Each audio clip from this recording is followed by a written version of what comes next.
No X-Men collection is complete without a Rogue, and since we're probably not getting a better 90s style Rogue anytime soon, here's my review for X-Men 97 Rogue. Alright, we'll take a quick look here at the face sculpt and the details. A very nice likeness.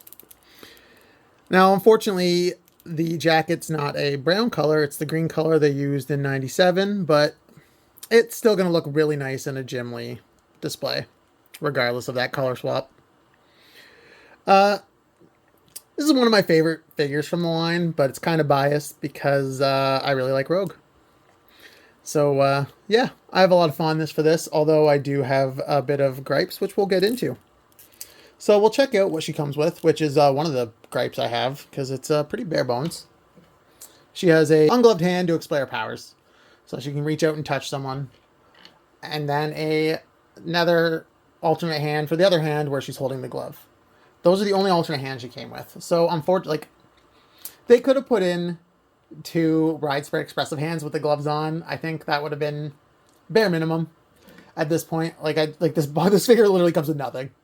Where when you look at other figures in the line, like Cyclops that has like a second head, multiple hands, and effect part, or Gambit that comes with the staff and 2 effect parts, like they could have put in 2 widespread hands. There's no reason for this to come so bare bones.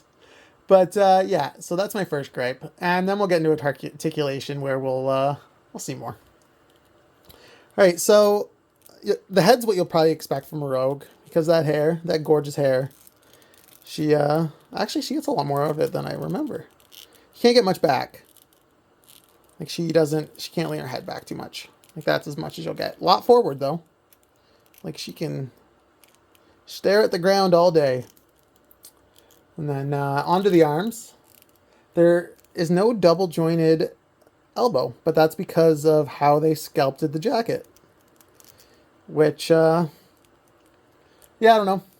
It's detail articulation. At the end of the day, you probably don't need to get her arm to do any more than what it does for any pose you want to put her in. So I guess that's the trade-off. You get a full windmill rotation there. She can put her arm way up. Way up. So you get a lot out of that. The mid, decent a bit back, but nothing forward really. And that's just the design of this type of female body. And if you want that slender look, that's not quite... I don't know, maybe they could put her on the Jean Grey body. She might look fine. The Phoenix body, yeah, I think that would actually probably work. She does have that thigh rotation. And we do have the double jointed knee. What you'd expect from the feet. Full pivot and whatnot. And the hands, they're a little restricted because of these waist guards here, but if you really wanted to take them off, I guess you could, and she would not look quite as accurate. Another thing it looks like you can take off that I don't really want to mess around with, because it would require me to lube the arms, is I'm pretty sure this jacket would come off.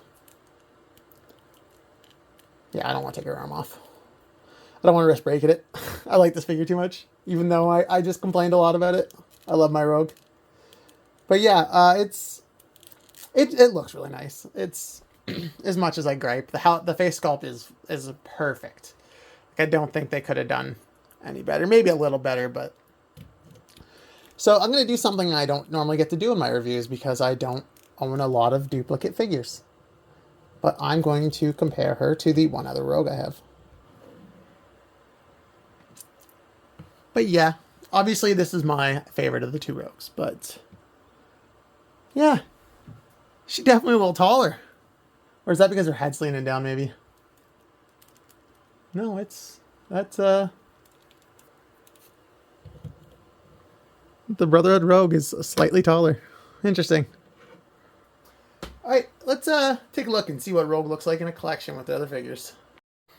And this is how Rogue looks displayed with the rest of the X-Men 97 figures. And if you'd like to see any of these other figures reviewed, feel free to comment below. The X-Men 97 wave is what got me into Marvel Legends, and I don't regret it. I really enjoy all these figures, And Rogue kind of stands out amongst them all. Like I said, it's one of my favorite members of the X-Men. So it's probably going to have a fun space for me. Am I excited to see one get put on that super articulated female body? Absolutely. And I will probably pick it up. I'll probably pre-order it as soon as they reveal it, whenever that happens. Maybe we'll get the 80s costume in that, what she wears at the end of the series. Maybe that'll be on that new articulated body. Although I feel like it'll probably just be on this body. They'll just completely. Oh, who knows? Who knows? We'll see what happens. Anyways, this figure is due to be reissued in June. Any sites that have pre-orders still available, I'll link below. So if anyone's still looking to pick it up, there'll hopefully be links below so where they can get it at a decent price. All right, thanks for watching. Hope you enjoyed the video. If you did, feel free to drop a like and subscribe.